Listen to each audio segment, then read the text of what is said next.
Merci d'être avec nous pour cette conférence. On va parler cartographie des polluants de la voirie. Bon, c'est pas ésotérique, mais on va rentrer dans le détail et on va vous expliquer ce de quoi on va parler. Et puis, un premier chiffre clé avant de faire le tour de table de présentation. Euh, Est-ce que vous savez ce que c'est, ce chiffre? Alors, c'est 2026. Alors, c'est assez simple. C'est à partir du 1er juillet 2026, toute mission de repérage amiante sur voirie. Bon, on va en parler, donc il y a cette obligation, à partir à venir, et ça, c'est aujourd'hui. Allez, hop, faisons le tour de table de présentation. On commence, par vous, Alexandre? Peut-être qui vous êtes et qui vous représentez? Bah, heureux d'être ici déjà, de représenter, Sogelink. Je suis, commercial sur différentes solutions du groupe et notamment justement cette solution Amiens 360 voirie pour la cartographie des polluants dans les enrobés. Voilà, c'est vous qui allez faire une démonstration Exactement. numérique, de la solution. On a branché l'ordinateur. Merci à Tout vous. est prêt. Tout est prêt. Ensuite, Mathieu. Oui, ben, bonjour, merci de nous accueillir, Xavier. Donc comme Alexandre, moi je travaille, chez Soging. Je suis responsable produit de DICT.fr, donc qui est une autre solution sur tout ce qui touche autour de la déclaration des travaux, et je suis également responsable produit d'Amiens 360 voirie qui vous sera démontré par Alexandre. Voilà, merci Mathieu et enfin Brice. Et bonjour à tous et effectivement merci de l'accueil. Donc, Brice Sevin, je suis géologue, docteur en géologie et ça fait déjà, quasiment 15 ans que je travaille sur l'amiante environnementale, auparavant, pour le gouvernement de la Nouvelle-Calédonie et j'ai cofondé avec mes collègues, Bureau GDA, qui est un bureau d'études spécialisé, sur le sujet, sur la problématique de l'amiante environnementale. Voilà, ces sujets, dont on va parler Annexe de plutôt la voirie, oui. voilà, plutôt en fin de conférence. Alors Mathieu, on avait dit qu'on commencerait, avec vous. Heu, Quand on a préparé cette conférence, effectivement, ce qu'on s'est dit, c'est aujourd'hui, on intervient plus souvent sur les voiries, plus rapidement, et donc derrière, il faudrait nous décrire, pourquoi. Voilà, et je vous passe la zapette. Merci beaucoup. Effectivement, peut-être juste, je vais aller très, très vite sur Sogink, mais pour vous repositionner effectivement, Sogink, donc on est éditeur logiciel sur des solutions, spécialisées pour toutes les entreprises des travaux publics et les professionnels de l'infrastructure, présents, dans 5 pays, un peu plus de 220 000 utilisateurs sur nos solutions, près de 37 000 clients. Et on a la chance d'être 21e éditeur logiciel français, donc on accompagne vraiment nos clients sur des solutions leur permettant de digitaliser leurs process. Euh, Par rapport du coup à votre question, Xavier, sur effectivement l'augmentation des travaux en voirie, je dirais qu'il y a deux raisons principales en fait sur effectivement l'augmentation des travaux dans ce domaine-là. La première explication pour moi, c'est effectivement et malheureusement l'augmentation des problématiques climatiques, hein, qu'on a et de tous les aléas climatiques qu'on peut observer aujourd'hui. Nul besoin de rappeler les inondations qu'on a eues dans le sud de la France là, il y a quelques mois. On peut se dire, mais quels impacts au final de ces aléas sur nos infrastructures et sur notamment les voiries et les ouvrages d'art? Énormément d'impacts. Je parlais des inondations à l'instant. Je pense que tout le monde a encore en tête les images de ponts qui sont fragilisés ou de ponts qui sont complètement détruits en fait par ces aléas. Comme vous pouvez le voir en termes de chiffres, alors c'est des chiffres que j'ai pu reprendre de rapports de synthèse faits par le ministère de la transition écologique, hein, qui parlent d'eux-mêmes, mais typiquement tout ce qui est glissement de terrain, tout ce qui est assèchement des cours d'eau, alors ont un impact sur les infrastructures, notamment sur les routes. Sur la partie assèchement, on peut se dire, mais pourquoi en fait? Pourquoi? Quelle est la problématique typiquement sur une infrastructure? En fait, qui dit assèchement dit meilleure maîtrise de la ressource en eau, notamment de tout ce qui va toucher autour des réseaux d'eau. C'est vrai que les réseaux d'eau, généralement, sont au-dessous des voiries et des infrastructures routières. Donc on voit que tous ces aléas ont un impact direct sur les infrastructures et notamment sur les routes. Là, je soulignais juste effectivement, hein, ce lien entre les aléas et la typologie des travaux qui allaient être réalisés sur ces infrastructures. Donc typiquement des études géotechniques, hein, qui vont être faites. des travaux de terrassement, des réfections de chaussées, des renforcements de murs de soutènement, des renforcements ou des travaux sur les ponts, encore comme je l'indiquais. Et puis peut-être un dernier chiffre, juste pour expliquer encore une fois, peut-être le second élément, hein, en complément des aléas climatiques, c'est tout simplement la vétusté de nos infrastructures. Peut-être reprendre un chiffre, moi, qui m'avait marqué sur un rapport du CEREMA que j'ai pu lire il y a pas très très longtemps, notamment sur les programmes ponts, qui sont des artères quand même clés, hein, pour relier toutes nos infrastructures routières.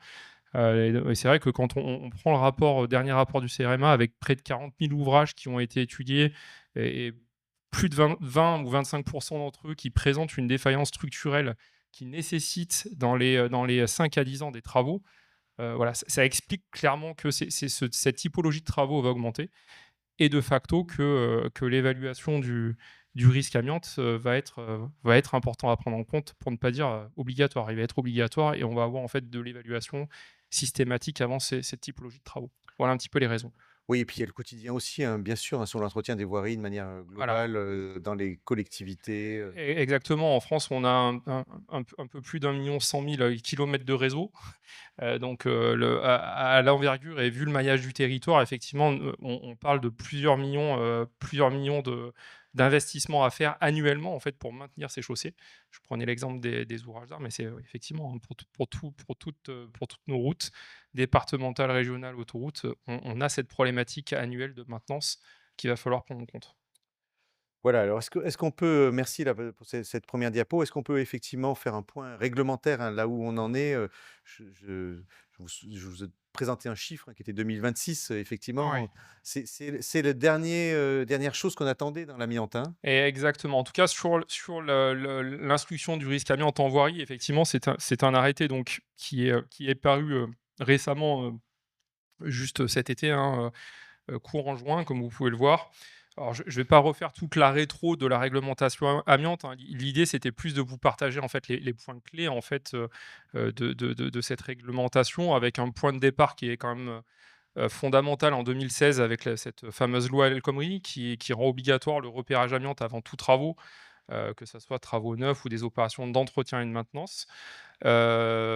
Complété par le décret en 2007 qui va définir différents domaines d'application sur l'instruction de ce risque, dont un qui concerne effectivement les ouvrages de génie civil et les infrastructures de transport.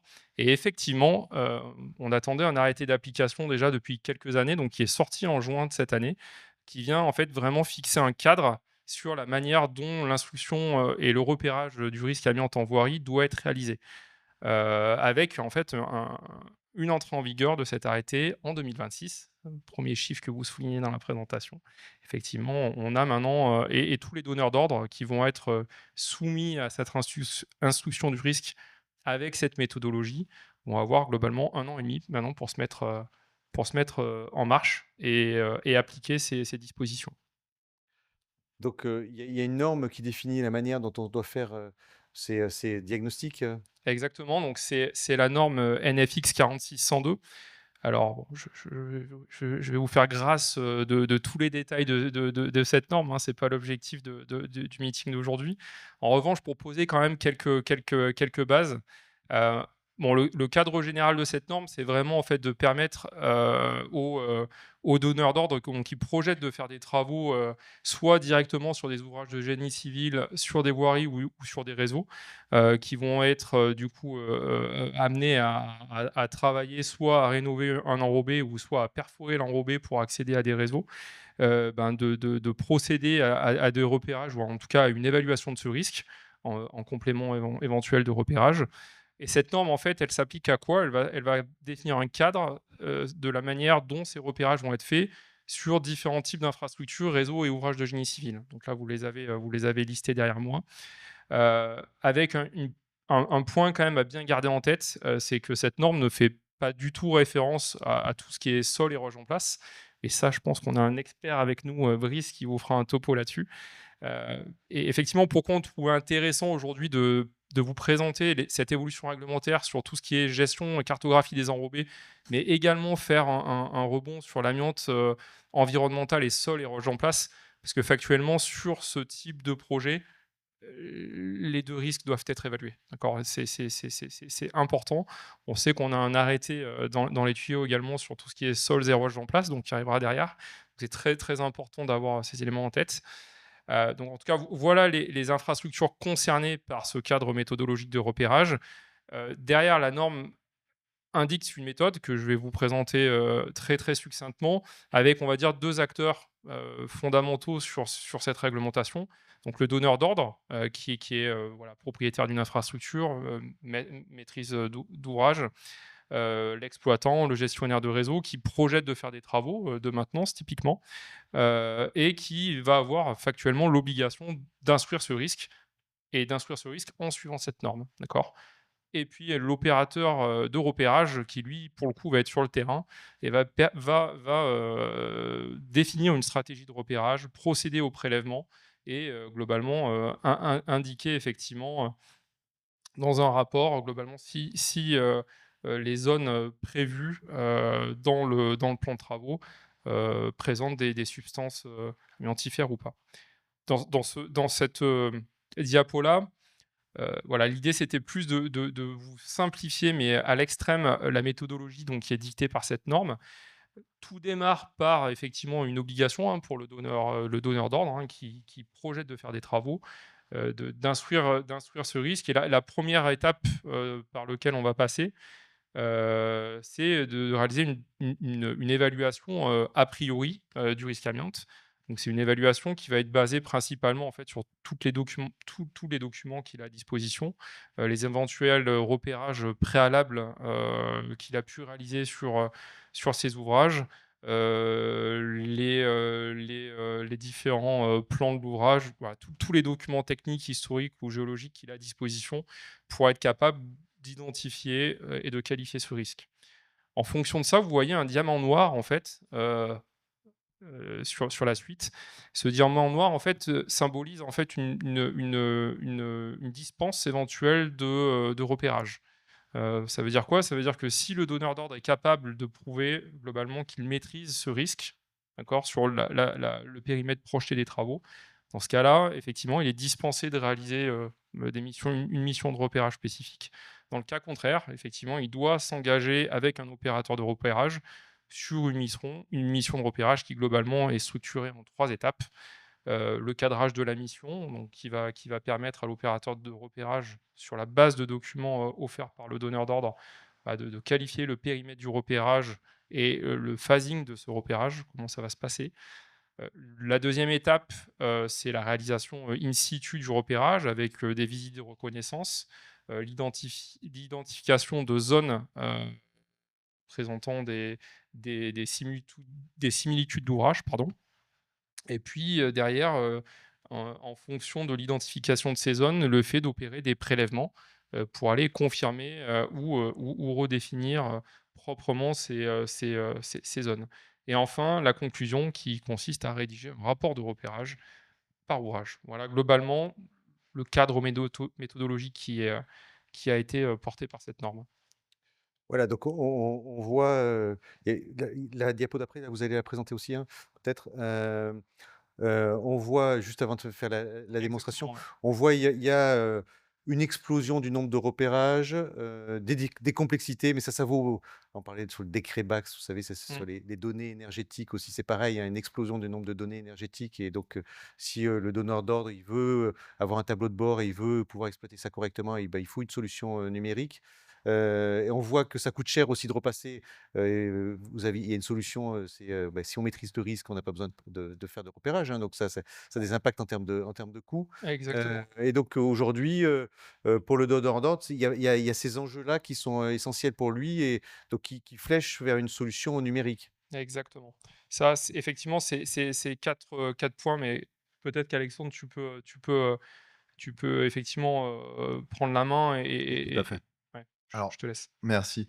Alors Mathieu n'est pas rentré dans les détails et dans les méandres de la loi El Khomri ou de la norme NFX 4602, mais vous l'avez bien compris, cette donnée, cette data de rapport de repérage, tout au long de la vie d'un projet, va devoir être partagée à de multiples opérateurs.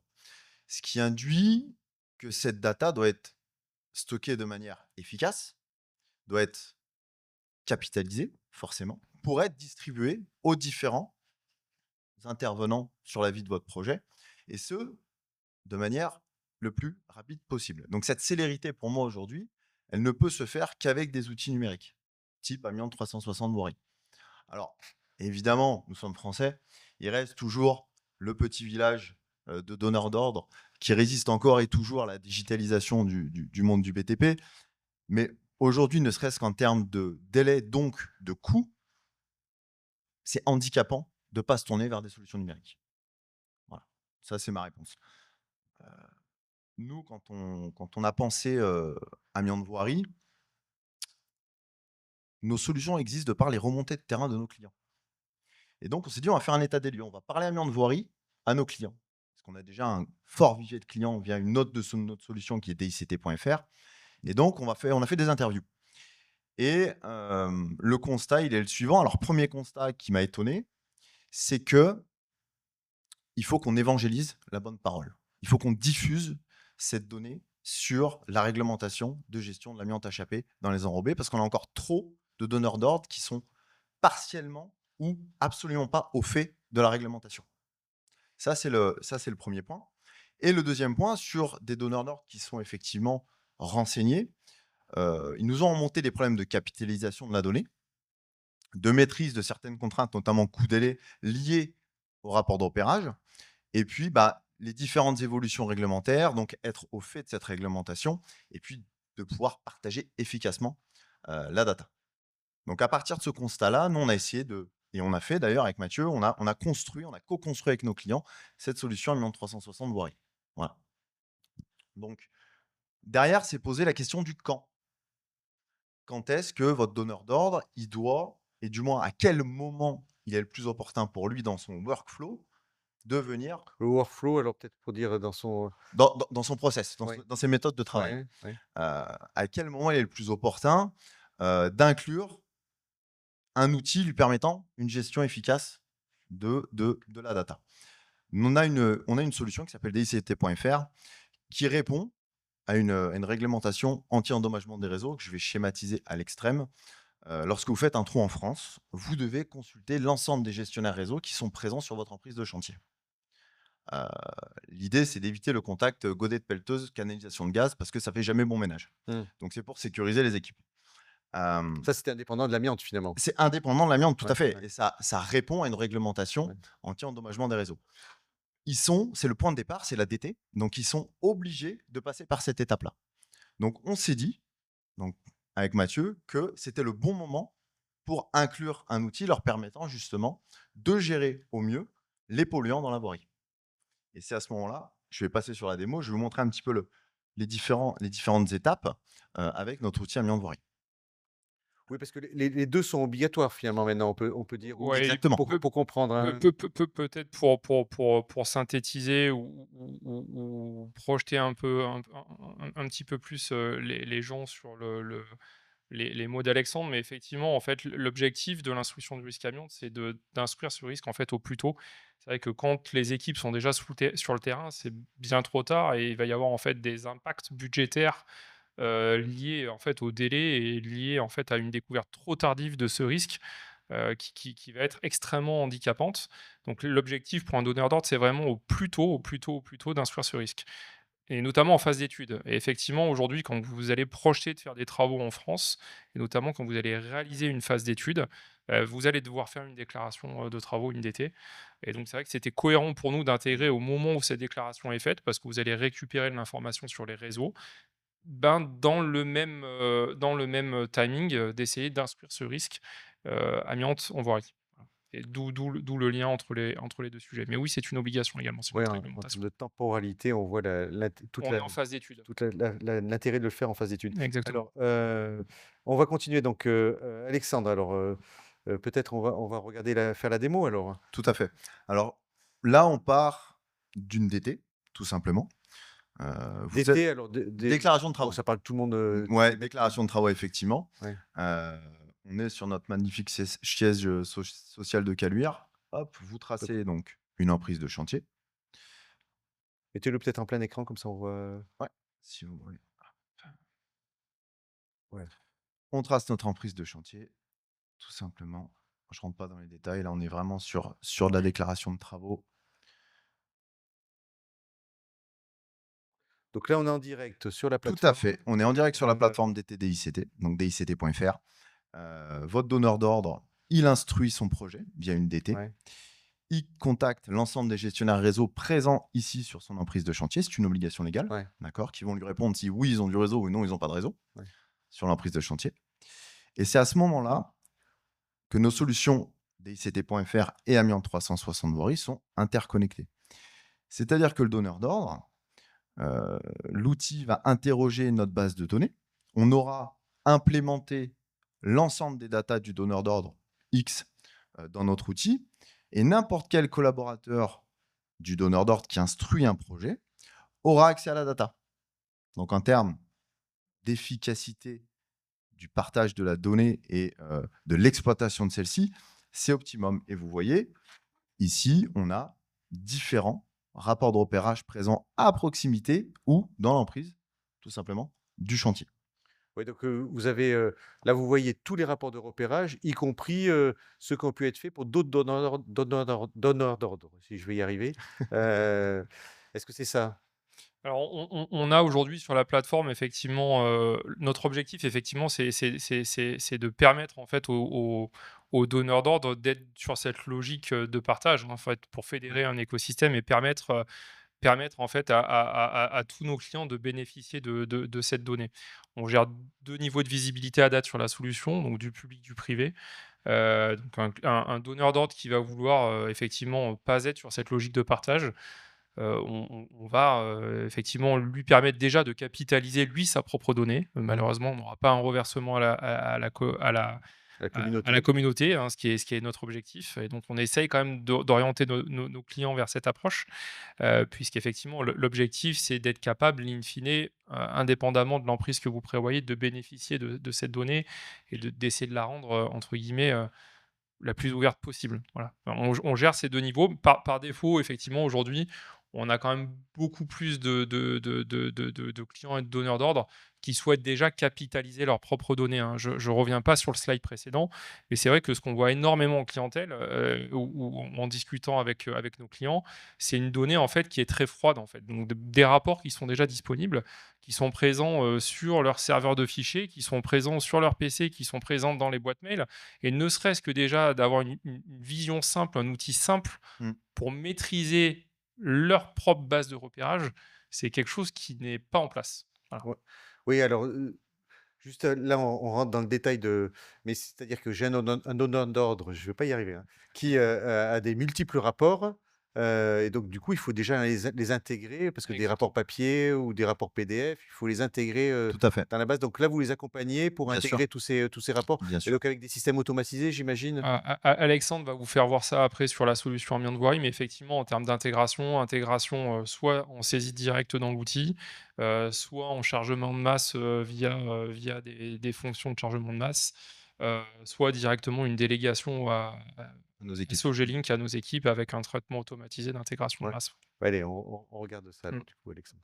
Simplement, ici, on a ajouté une petite fonction pour rebondir sur la notion de problème de coût-délai.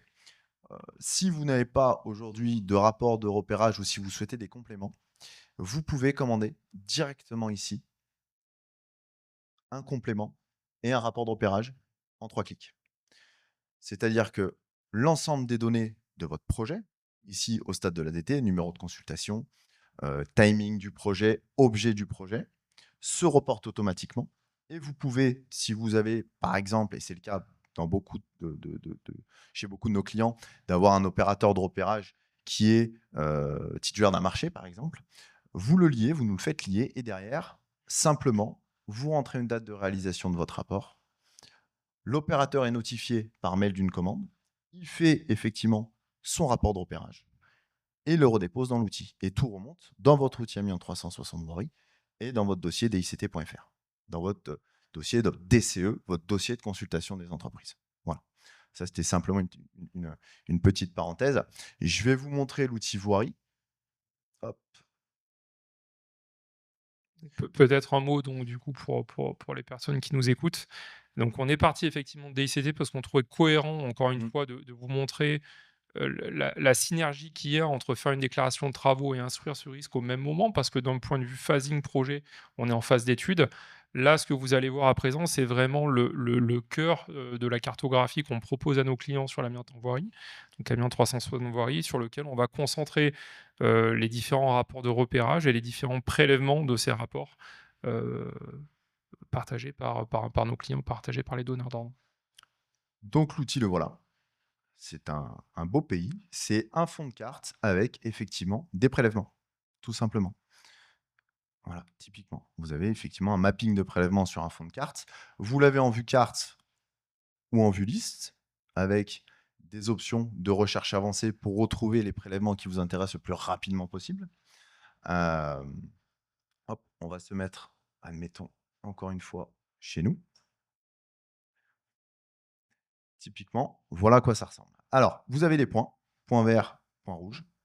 Euh, Quand vous cliquez dessus, vous avez sur votre gauche tous les éléments importants de votre rapport. La référence du dossier, la référence du rapport, la date, le propriétaire, le donneur d'ordre, la zone, le prélèvement en soi, et puis le résultat. Est-ce qu'on est négatif ou est-ce qu'on est positif à l'amiante et aux HAP?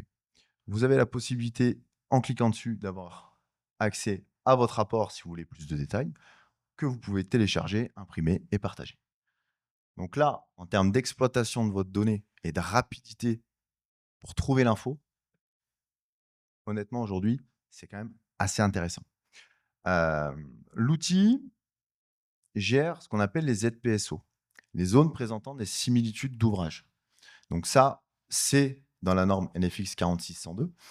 Et le but de Sogelink, évidemment, c'est d'essayer de coller au mieux à cette réglementation-là et à cette norme-là pour pouvoir proposer des outils ISO à la réglementation. Donc à date, on est le seul outil à gérer cette notion de ZPSO en surface, mais la norme indique aussi la notion de ZPSO en profondeur.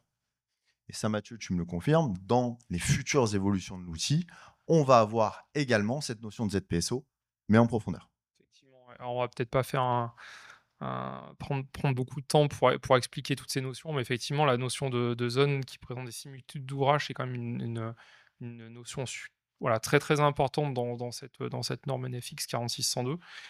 Aujourd'hui traitée en surface de notre côté, mais effectivement avec pour objectif de coller clairement à la norme et permettre à nos clients d'avoir un visuel sur ces zones en sous-sol. En Parce que 3D finalement. exactement, Vous avez des Exactement. réseaux en sous-sol, effectivement. exactement, Ouais. exactement.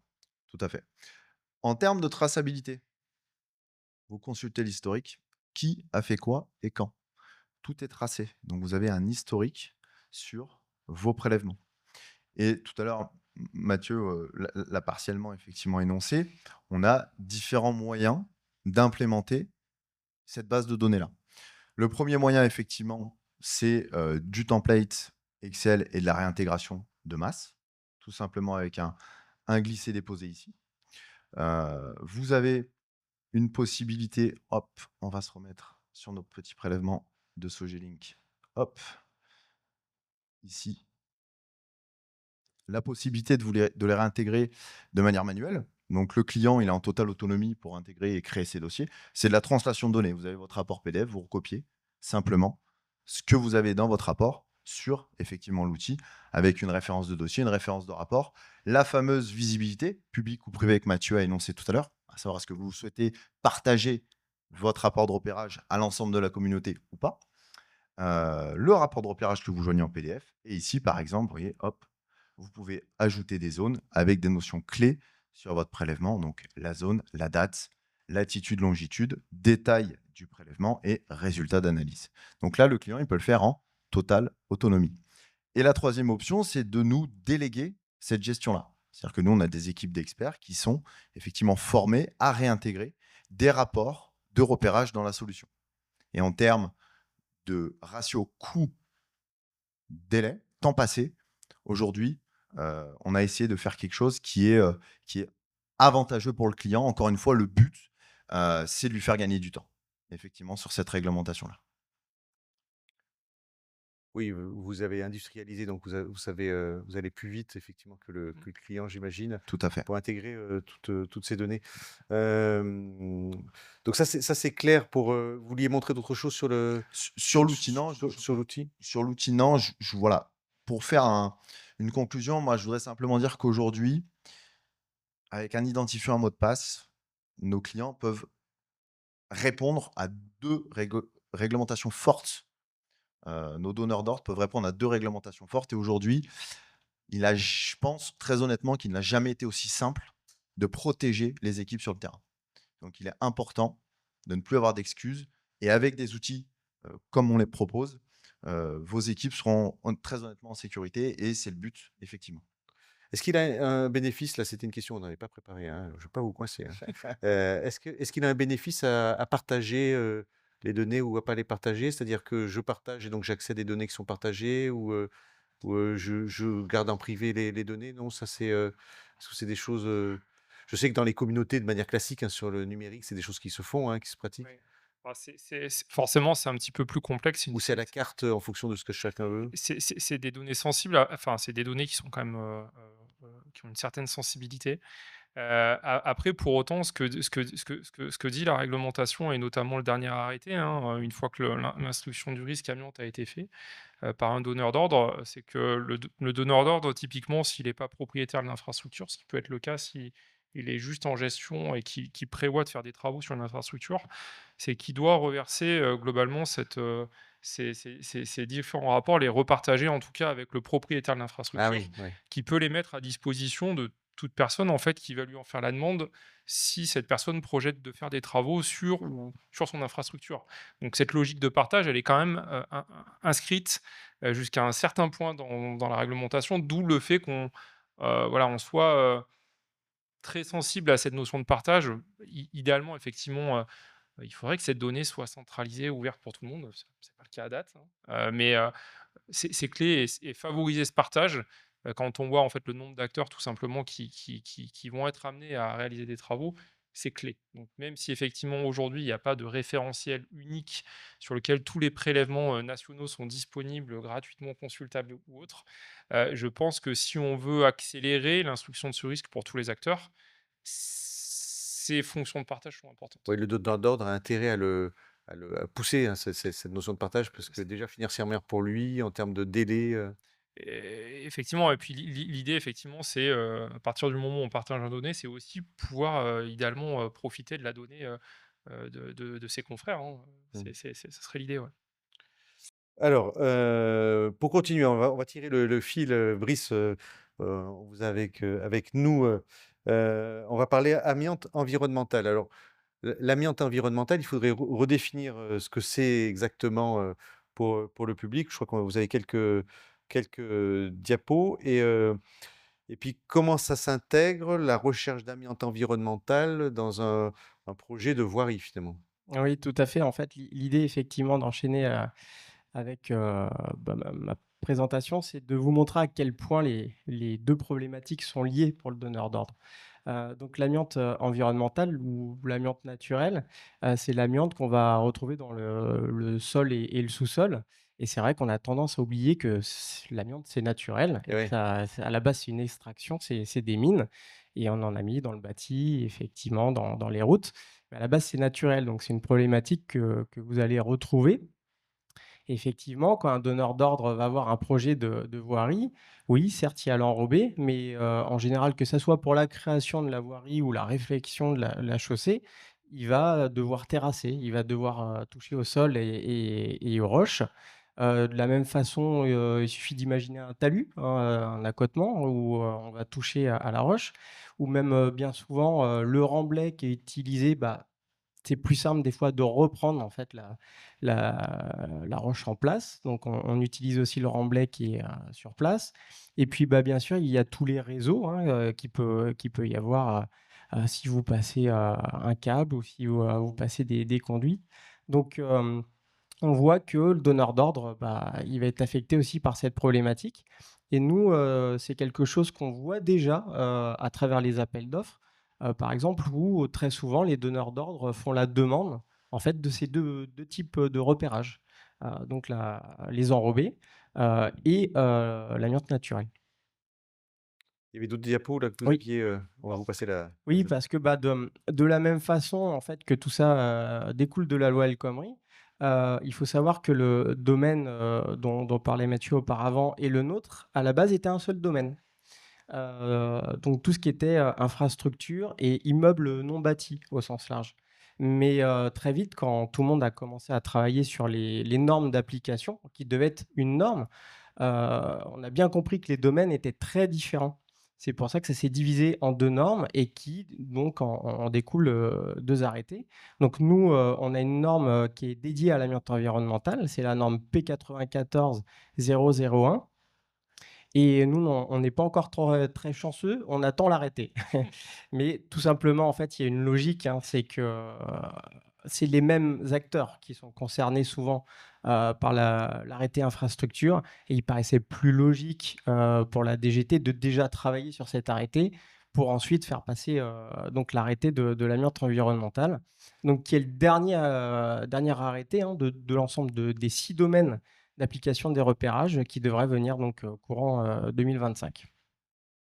alors, il y a une autre diapo, voilà, alors concrètement là on voit des exemples, hein, de réalisation. Ouais, tout à fait. À travers la norme, on sait déjà les domaines qui seront, concernés en fait, par le futur arrêté et donc par l'amiante environnementale. Donc, il y a toutes les reconnaissances géotechniques et les forages, tous les types de fondations. Alors, ce qu'il faut comprendre, c'est que ce domaine, oui, il va toucher les donneurs d'ordre, mais il va aussi toucher le particulier. Le particulier qui va faire sa piscine ou qui va faire son extension de maison sera concerné par cette problématique. Il y a évidemment tous les travaux souterrains et puis bah, les carrières, parce que bah, vous voyez encore le lien avec la voirie, hein. Effectivement, il faut s'assurer que les carrières produisent des granulats non amiantifères et puis, bah, ce qu'on évoquait, donc tous les types de terrassement et les réseaux enterrés associés. Là c'est exhaustif, hein, cette liste-là ou c'est des C'est ça, choses? oui, clairement, c'est ce qui sera dans l'arrêté Ouais. et qui est déjà, cité, en tout cas dans la norme 94 001. Et puis, bah, la particularité, effectivement, par rapport aux autres domaines, c'est que là, c'est pas un diagnostiqueur, c'est pas un opérateur de repérage, ça va être un géologue opérateur de repérage. Parce qu'encore une fois, quand tout le monde a travaillé sur cette problématique, bah, on s'est rendu compte que c'était lié à la connaissance des géologues, en fait, la connaissance du sous-sol. Donc, très clairement, il y a eu cette volonté de dire, bah oui, ce domaine en particulier, il sera confié à des géologues qui ont une expertise en fait dans ce domaine de l'amiante environnementale. Et puis enfin, il y a quand même quelque chose à bien comprendre, c'est les zones d'applicabilité. On sait déjà, il y a une connaissance quand même déjà importante grâce au service géologique français, le BRGM, que bah, certains territoires ne sont pas concernés par l'amiante environnementale. Sans rentrer dans le détail, c'est là où on va avoir des roches sédimentaires. C'est par exemple très largement le bassin de Paris, une partie de la Normandie, une partie aussi, du Grand Nord. Donc, on sait déjà, à travers, on va dire, certains rapports du BRGM, que la DGT, en fait, pour la rédaction de cet arrêté, va utiliser les conclusions du BRGM. Donc il y aura des exemptions, en fait, des dispenses plus précisément de certains départements. Voilà, mais ça on n'a pas encore, eu C'est ça, ça sera précisé dans l'arrêté. Tout à fait. Alors, si on regarde maintenant la norme, P, 94 001. C'est ça. Alors et encore une fois, bah, une particularité, c'est que c'est vrai que dans la plupart des autres domaines, ça demande en fait à l'opérateur de se déplacer, et de faire ses prélèvements. Nous, il y a une étape qui vient, avant tout, c'est ce qu'on appelle le A0, qui est une étape, documentaire, bibliographique, où là, le géologue va regarder toutes les ressources disponibles, donc cartographiques, documentaire, on va regarder, bah, s'il y a des repérages, évidemment, qui existent déjà.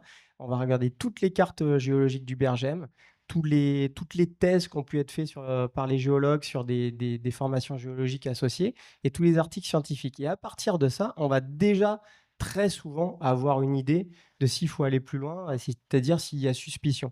Je vous ai noté, 50 à 95 des cas. Alors pourquoi 50? Parce qu'il y a des zones, les zones montagneuses, très largement, on sait que ça peut être plus problématique. Par exemple, on intervient souvent en Haute-Corse où très souvent, bah, là, on passe sur la partie terrain. Et puis, bah, dans beaucoup d'autres cas, en fait, pas de sujet, on continue et il n'y aura pas de problème sur l'amiante environnementale. Par contre, quand il y a suspicion, il y a les étapes de terrain qu'on appelle. Oui, Oui, donc ça veut dire dans votre travail de géologue, en fonction de ce que vous lisez des cartes, vous dites: «Bah, là, il n'y a pas besoin d'aller plus loin parce que c'est ça. j'en déduis qu'il y a pas de le risque, il n'y a pas de risque». Exactement. En fait, on va regarder, par exemple, les formations géologiques qui sont présentes. Puis si on se rend compte qu'il y a aucune raison, en fait, aucun critère. Nous, on va chercher en fait ce qu'on appelle des sortes de fibrotextes. C'est des indices qui nous laissent à penser qu'il va y avoir des fibres d'amiante présentes.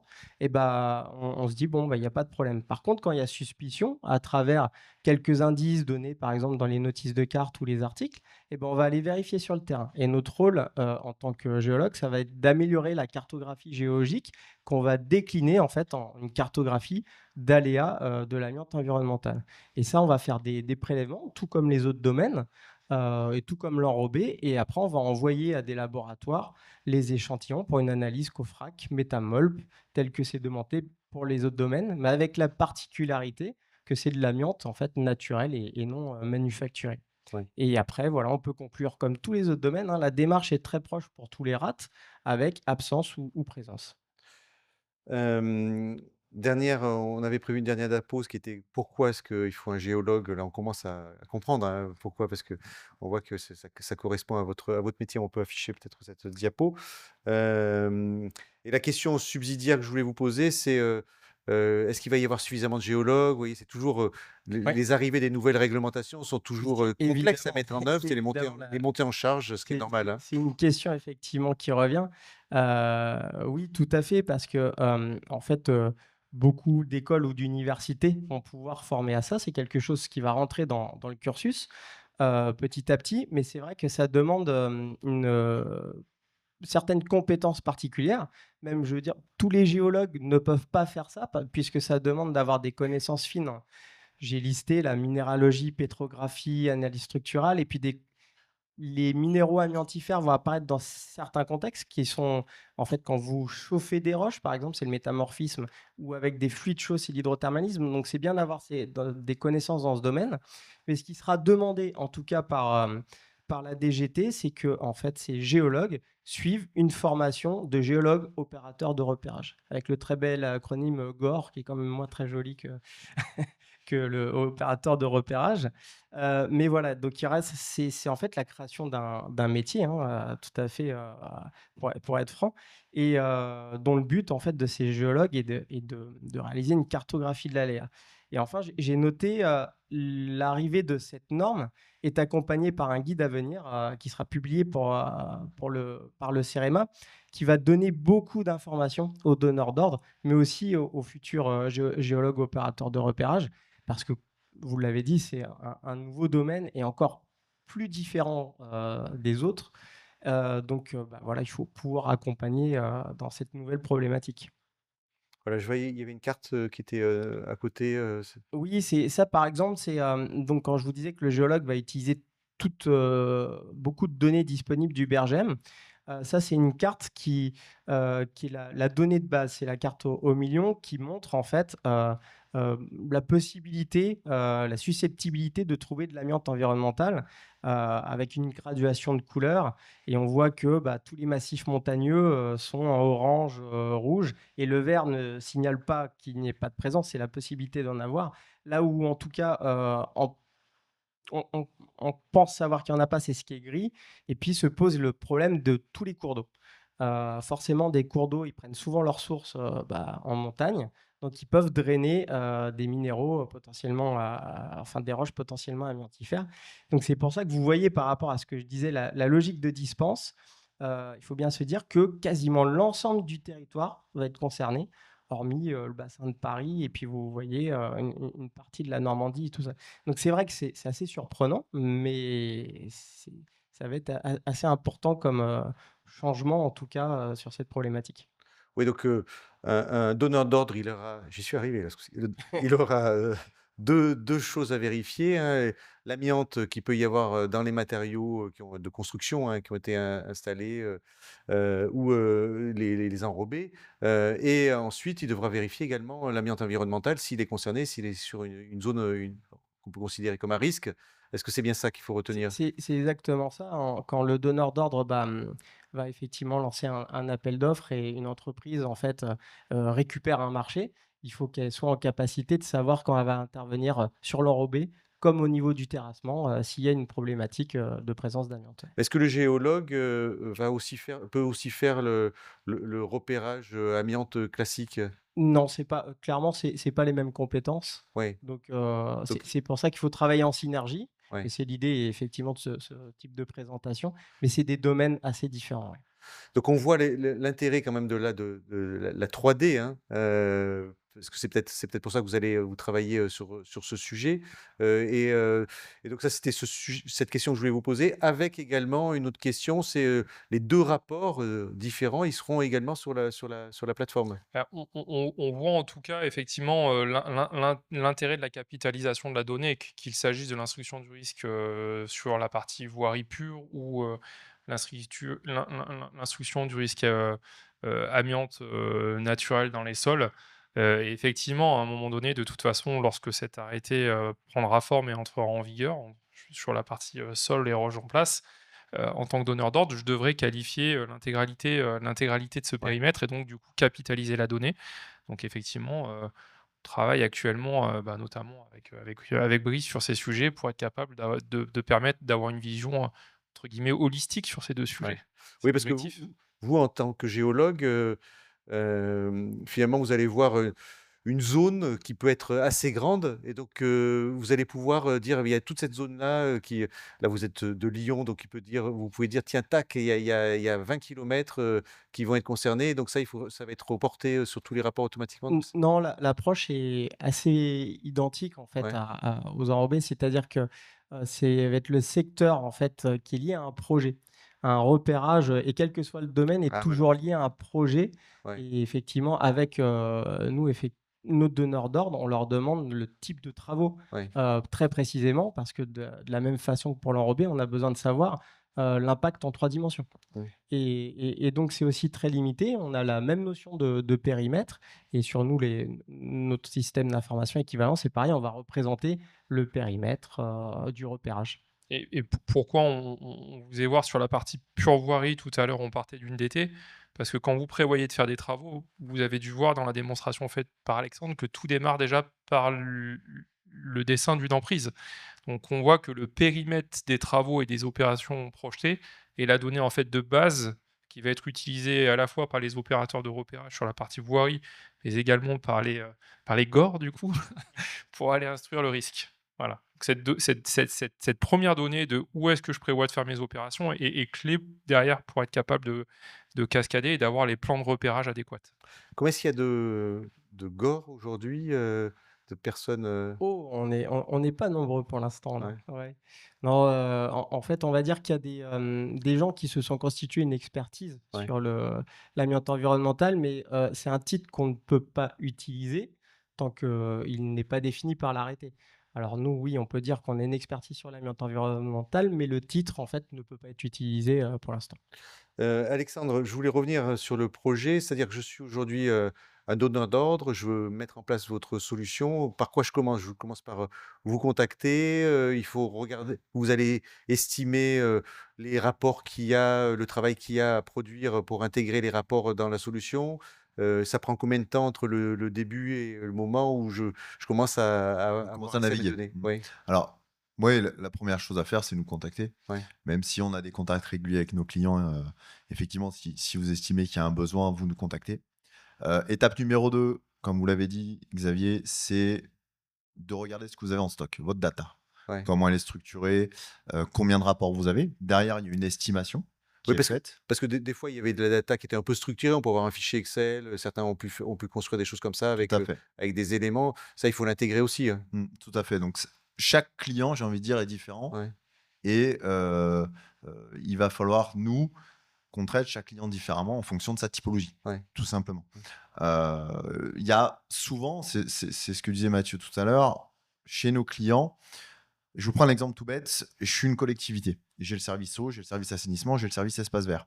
Bien souvent, c'est un service qui nous fait la demande et pas l'ensemble de la collectivité. Ce qui fait que le directeur des services espace vert il a un stock de rapports de repérage, 10 rapports de repérage. Mais lui, il va devoir faire le travail d'aller regarder sur l'assainissement et sur le service eau ce qui est en stock. L'idée, effectivement, on est sur du partage de données, de la capitalisation. Donc, il y a ce travail d'aller regarder pour uniformiser la data, nous la transmettre et derrière, effectivement, les réintégrer par nos équipes, les faire réintégrer par nos équipes dans l'outil. Donc, ça peut être assez rapide, hein. C'est un estimatif en fonction, c'est une grille, hein, c'est un estimatif en fonction du nombre de rapports de repérage présents. Donc, on va de moins d'une semaine à plus de 15 jours, effectivement, pour les très gros propriétaires de data. Ouais. Mais il faut, donc, on en parlait pour le BAX aussi, c'est-à-dire qu'il faut que le maître d'ouvrage, il soit conscient qu'il y a un petit travail à faire de son côté, qui est de récupérer, toutes ces données, tous ces rapports, pour vous les fournir, proprement. Les centraliser et nous les fournir. Après, de toute façon, on accompagnera nos clients sur l'intégration de leurs données. Ça, c'est très clair, hein. Comme le disait Alexandre, on a toutes les équipes qui vont bien pour intégrer ces données. Et effectivement, il faut déjà maîtriser son capital. Et je trouve que l'exemple est très parlant, hein. C'est vrai qu'on a eu plusieurs fois le cas d'une même entité, d'un même d'ouvrage qui est structuré en différentes équipes, avec des équipes qui ont en fait leur propre capital amiante, Mmh. leur propre connaissance, et déjà au sein d'une même organisation, un non-partage de la donnée, ce qui Mmh. est assez étonnant, mais ce qui est réel. Donc, la première étape, effectivement, si vous avez besoin, vous nous contactez. Derrière, on va vous aider à structurer et rationaliser, centraliser toutes les données que vous avez. Et derrière, on peut se charger de la réintégration. Et après, c'est juste une création d'accès pour vous permettre d'accéder à Voirie et de naviguer sur la plateforme, hein. Oui, C'est pas parce très qu'après, compliqué. du coup, ce que les différents services qui ne partageaient pas leurs données, là, du coup, ils se mettent après à partager leurs données, là. C'est l'avantage. Du Et coup, donc, voilà, ils accèdent à la plateforme et ils peuvent accéder et se partager cette C'est ça. donnée de manière On extrêmement rapide. crée autant de comptes d'accès que vous le souhaitez. Donc, l'ensemble des opérateurs, pour reprendre l'exemple de la collectivité, aura accès à 100% de la data de cette collectivité-là. Mmh. C'est un peu l'idée, et c'est de se dire, aujourd'hui, pour reprendre notre exemple, qui est parlant sur des collectivités, moi, c'est vraiment des choses sur des très grosses collectivités en IDF, notamment, en Ile-de-France, où on me dit, en fait, on fait du repérage systématique. J'ai un chantier 1 rue de la Liberté, mon service assainissement à Paris. 6 mois après, j'ai mon service eau qui passe. Il refait un rapport d'opérage parce Ouais, que donc des coûts énormes. c'était cloisonné et des coûts énormes. Mmh. Donc, effectivement, l'idée, c'est de passer du repérage systématique au repérage sélectif. Voilà. J'avais, en mémoire, je sais plus, à Lille, la collectivité de Lille qui disait le nombre de est-ce qu'on peut donner un chiffre, le nombre de repérages qu'a une collectivité comme ça, sur une commune, Ah, heu, ah, qu'elle pourrait avoir en stock, vous avez des idées de volumétrique? Ça Oh, peut représenter c'est difficilement moyennable, hein, pour être honnête avec vous. Non, mais par contre, peut-être dans les derniers sujets qu'on ait traités récemment avec Alexandre, alors juste sur une collectivité, on va dire, de taille moyenne, hein, mais sur l'initialisation du service, on était entre 4 et 5 000 rapports, par Ah exemple, oui.